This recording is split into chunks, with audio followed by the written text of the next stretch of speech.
سلام و عرض ادب دوستان عزیز و محترم. دوستان عزیز، کسایی که دنبال گل بیرونی اگر میگردی ما اینجا داریم. ببین از خرزله، اینا اسمشون خرزله است و همچین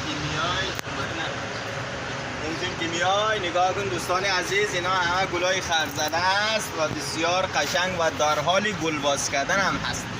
و همچین دوستان عزیز محترم، هر کس دنبال یاس هلندی اگر میگردی ما اینجا بسیار یاس هلندی های خوشگل و بزرگ هم داریم. نگاه اینجوری یاس هلندی های بزرگ و خوشگل و قشنگ و خفن. دوستان عزیز بسیار تشکر، سپاس. سلام و عرض ادب دوستان عزیز و محترم. دوستان عزیز، کسایی که دنبال گل بیرونی اگر میگردی ما اینجا داریم. ببین از خرزله، اینا اسمشون خرزله است و همچین که میای نگاه کن دوستان عزیز، اینا همه گلای خرزله است و بسیار قشنگ و در حال گل باز کردن هم هست.